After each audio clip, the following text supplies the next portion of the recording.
várias vezes por esta passagem, Mateus 15. E nesta noite, mais uma vez, eu quero trazer a sua meditação sobre esta palavra.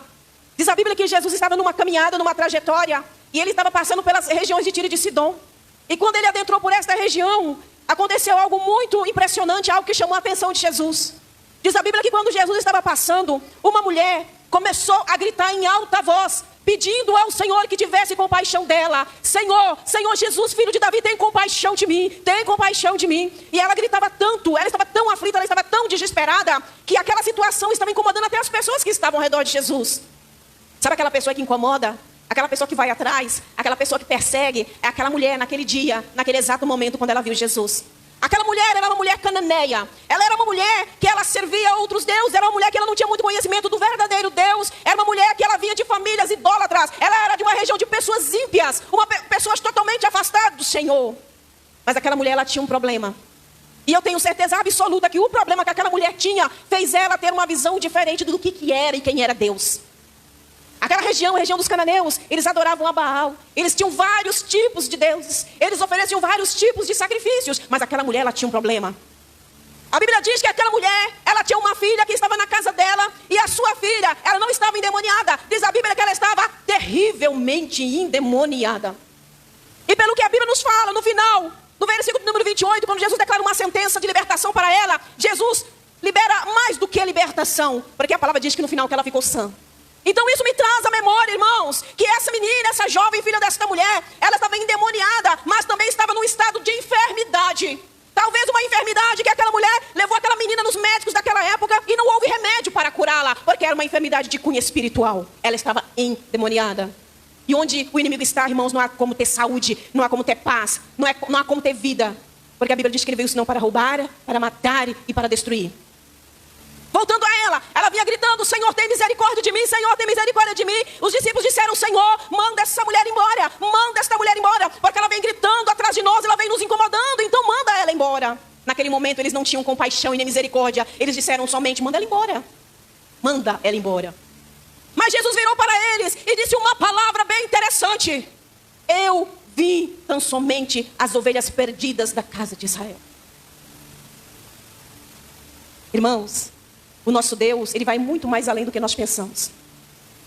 Às vezes nós achamos que nós somos o centro das atenções. Às vezes nós achamos que Deus só tem bênção para nós.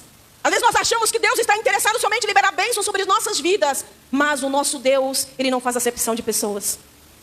E nesse momento, quando ele não a despediu, ao contrário, ele virou para ela e lançou sobre ela uma prova. E virou para ela e a encarou. Sabe o que a mulher fez?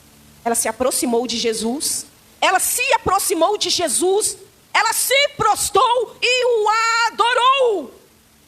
Irmãos, ela era uma mulher que vinha de uma cultura totalmente diferente da cultura do povo de Israel. Ela não tinha conhecimento do verdadeiro Deus. Mas eu tenho certeza que ela ouviu falar. Há um homem chamado Jesus de Nazaré. E ele é chamado o Messias enviado de Deus. E ele está libertando. E ele está curando. E nós temos certeza que ele é o verdadeiro Filho de Deus. Ela ouviu falar de Jesus. Porque se ela não tivesse ouvido falar de Jesus, ela não teria ido atrás dele.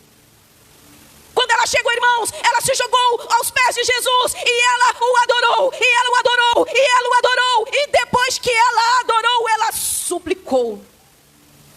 Primeiro ela adorou. E depois ela suplicou. Ela disse, Senhor, a minha filha está lá em casa, horrivelmente endemoniada. Tem misericórdia, tem compaixão de mim. E Jesus disse para ela uma palavra. Olha, mulher, não é bom, não é adequado que eu tire pão dos filhos e lance para os cachorrinhos. E ela, com toda a humildade, ela disse, Senhor, até os cachorrinhos comem das migalhas que caem da mesa dos seus senhores. Irmãos, quando ela lançou essa palavra de humildade, de vaso, de barro diante de Jesus, diz a Bíblia que Jesus deu uma exclamação. Ele disse, mulher. Ele exclamou, mulher, quão grande a tua fé, que seja feita conforme a tua vontade. A tua fé te salvou. E diz a Bíblia que no mesmo instante, irmãos, lá na casa dela, a filha dela ficou curada, a filha dela ficou liberta, a filha dela foi transformada pelo poder da palavra do Senhor Jesus. E hoje no início deste neste culto, eu ouvi louvores, eu até louvei junto com a igreja, louvores de adoração ao nosso Deus, entronizando o Deus de Israel, clamando a presença do Senhor Jesus. E eu pergunto nesta noite, onde estão os fiéis adoradores? Aquele que adora o Pai, mas em espírito e em verdade. Muitas vezes, irmãos, nós esquecemos da adoração. Porque a adoração, irmãos, é quando nós colocamos o Pai em primeiro lugar. Adoração é quando nós colocamos o Senhor em primeiro lugar. Não é primeiramente eu peço, e se eu recebo eu adoro. Não, primeiramente eu adoro, e se eu receber bem. Mas se eu não receber, está bem também. Porque Ele continuará sentado no trono. Ele continuará sendo Deus, aleluia. A verdadeira adoração, ela não é interesseira. A verdadeira adoração, ela não é mecânica. Levanta a mão, abaixa a mão, abaixa a mão. Não, a adoração verdadeira, irmãos, ela é aquela que vem da alma. E sabe o que impulsiona essa adoração sair de dentro de nós? Se chama Espírito Santo de Deus. Quando você está cheio da presença, quando você está cheio do Espírito Santo de Deus, você não precisa se esforçar para adorar. Porque o Espírito Santo que está dentro de você, ele faz um elo com o Pai lá no céu. Ele faz um elo com o Santo Jesus de Nazaré. E a adoração, ela vem espontaneamente, aleluia. E nós não adoramos somente quando nós estamos louvando, que pessoas pensam, não, o momento da adoração é o momento do louvor, que eu vou fechar os olhos e ali eu vou louvar e eu vou estar adorando, porque é um culto de adoração. Irmãos, a adoração, ela começa de manhã na hora que eu abro os meus olhos. A minha vida tem que estar adorando ao Senhor quando eu abro os meus olhos. A minha vida tem que estar adorando ao Senhor quando eu vou para a escola. A minha vida tem que estar adorando ao Senhor quando eu estou me alimentando. A minha vida tem que estar adorando ao Senhor quando eu estou no leito da enfermidade, porque os olhos do Senhor, Ele está procurando os fiéis adoradores, aleluia. Não adianta eu pensar que eu vou enganar a Deus. Eu sou um mega adorador. Sou um mega adorador. Mas na verdade eu não estou adorando, eu estou somente cantando, eu estou simplesmente falando. Eu não estou dirigindo para Ele a adoração devida, a reverência devida. Porque muitas vezes nós queremos nos colocar como filhos, mas como os filhos mimados. Aquele filho que bate o pé, que mete o pé na porta e faz o que quer. E a gente acha que dessa maneira Deus vai nos receber como filho e vai receber a nossa adoração de qualquer maneira. Mas nós não podemos esquecer que Deus é santo. Que Deus é santo, que Deus é santo, e que Deus é santo, e que Deus é santo, e que Deus é santo, e que Deus é santo, e que Deus é santo, e Ele nunca deixará de ser santo. A Bíblia diz que o Senhor, Ele procura os fiéis adoradores. Se Ele procura, porque é difícil de encontrar.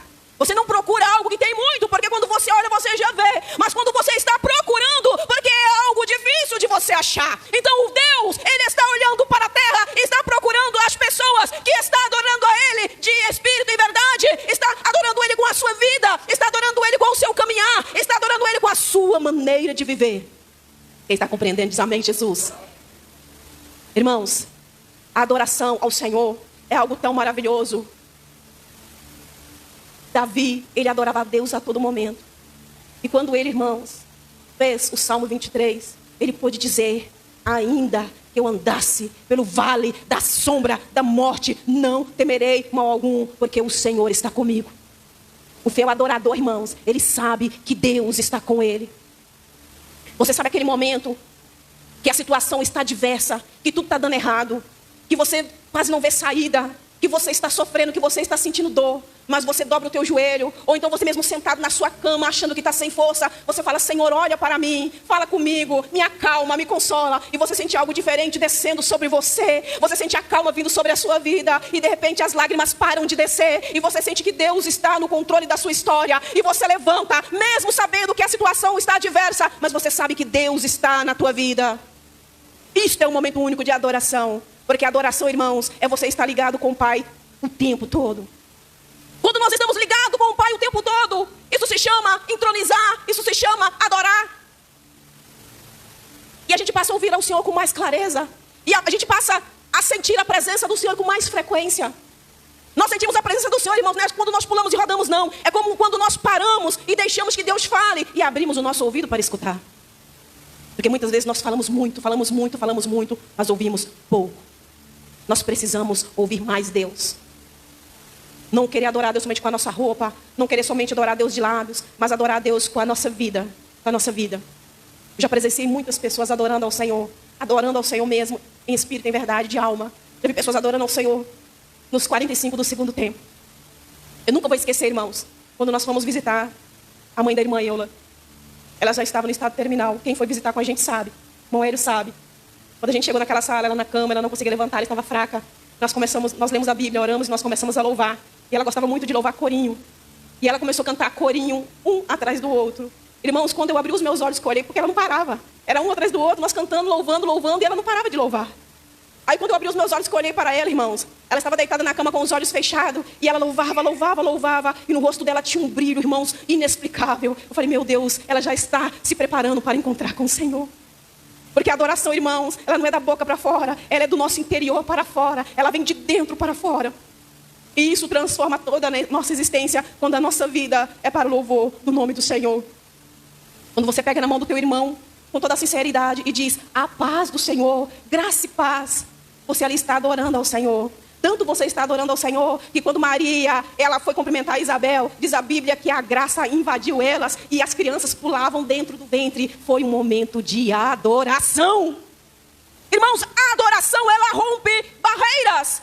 A adoração, ela quebra algemas, quando ela vem de dentro para fora, quando a adoração, ela é genuína.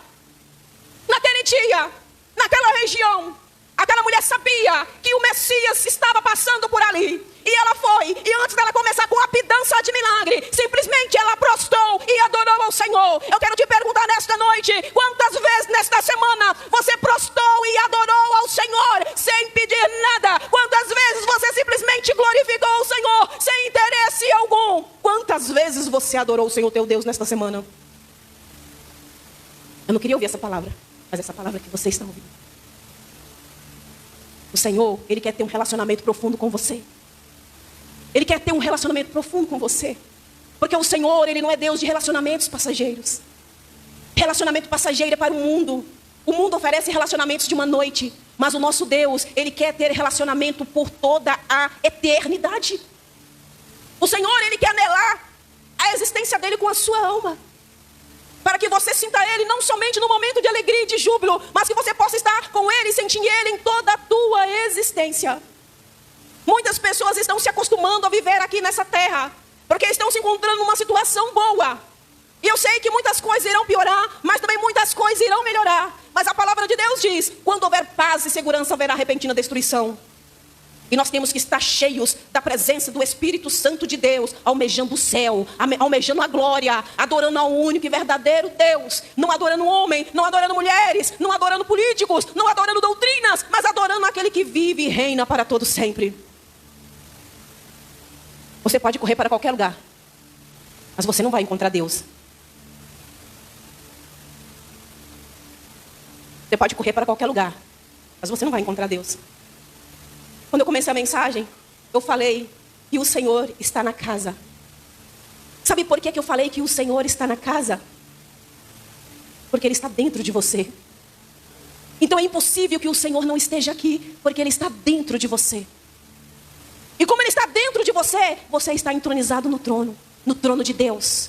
E Ele quer te usar. Ele quer te usar para ser um libertador. Ele quer te usar para ser um curador. Ele quer te usar para que você seja um consolador.